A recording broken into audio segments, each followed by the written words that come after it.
Prince Harry and Meghan Markle have been put in an awkward position of picking between principles or money following their Spotify misinformation row, with a royal expert adding Joe Rogan had won amid the fallout. Royal commentator Richard Eden discussed the latest Spotify row with Prince Harry and Meghan Markle after the platform came under fire for COVID-19 misinformation claims. But Mr. Eden noted that while Prince Harry was a strong campaigner against misinformation, his decision not to pull out of his deal with the streaming giant showed he picked money over principles in his view. Mr. Eden then discussed the work ethic of Joe Rogan, who works on hundreds of podcasts with a small team, and wondered if paying the Sussexes millions was truly value for money. Speaking on Mail Plus Palace Confidential, Mr. Eden shared his thoughts on the Spotify row and believed the Sussexes has been put in a tough position. He said, "Well, this is a nightmare for Harry and Meghan because for years they've gone on about the dangers of misinformation. It's become a real sort of pet cause of theirs. I think Harry's even become a commissioner of the Aspen Institute's new Commission on Information Disorder, or something like that.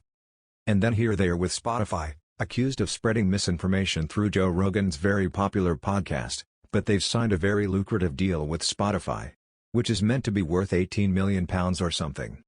So between the principles and money, it's always a question of which will they go for, and seems they've gone for the money.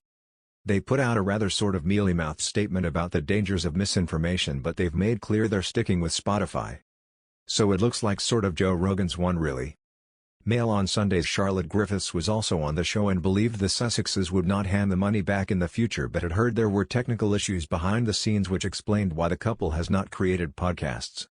Mr. Eden remarked Joe Rogan was a really hard worker and created hundreds of podcasts every year. But the royal expert added, "My goodness, we've only had one from Harry and Meghan for £18 million, so they're hardly providing value for money." The panel also joked that Joe Rogan should ask for a pay raise. Spotify has been hit with huge criticisms from celebrities and respected scientific figures to crack down on COVID misinformation being spread on Joe Rogan's podcast. Joe Rogan addressed the criticisms head-on in a video and said the people he invites on had strong credentials and that he wanted to offer an alternative view to the mainstream narrative. Prince Harry and wife Meghan Markle have aspired to turn into the Prince and Princess of cancellation, a royal commentator claimed as he accused the pair of sticking their beaks into a row engulfing music streaming giant Spotify. The issue came to light after legendary rock musician Neil Young, 76, gave Spotify an ultimatum, saying he would pull his music if the podcaster's shows remained on the service. Spotify opted for Mr. Rogan, prompting Mr. Young to depart company with the streaming giant.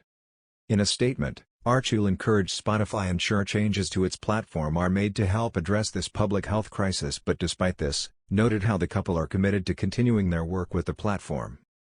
But the intervention from the Sussexes sparked outrage from Mr. O'Neill, who slammed the pair for sticking their beaks into the row. He told Sky News Australia, "I am shocked by this whole situation. We have these hippies for censorship like Neil Young and more recently Joni Mitchell, who are basically calling on a massive corporation to ditch Joe Rogan because they don't like him. And of course Harry and Meghan have to stick their beak in. There has never been a woke bandwagon they haven't tried to jump on, and now they are getting involved too." Mr. O'Neill went on to accuse the pair of aspiring to be the Prince and Princess of cancellation as he shared his frustration at their intervention. He added, "They've always wanted to control how people think and they now see an opportunity to do that through Spotify. Even though they've never even made any podcast for Spotify, they got paid a lot of money for not doing much at all." Following the move, an Archie spokesperson added, "Hundreds of millions of people are affected by the serious harms of rampant mis and disinformation every day. Last April, our co-founders began expressing concerns to our partners at Spotify about the all-too-real consequences of COVID-19 misinformation on its platform. We look to Spotify to meet this moment and are committed to continuing our work together as it does."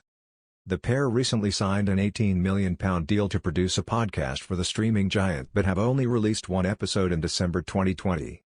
Following Mr. Young's concerns, Spotify said it aimed to balance both safety for listeners and freedom for creators and had taken down more than 20,000 podcast episodes related to COVID-19 since the start of the pandemic.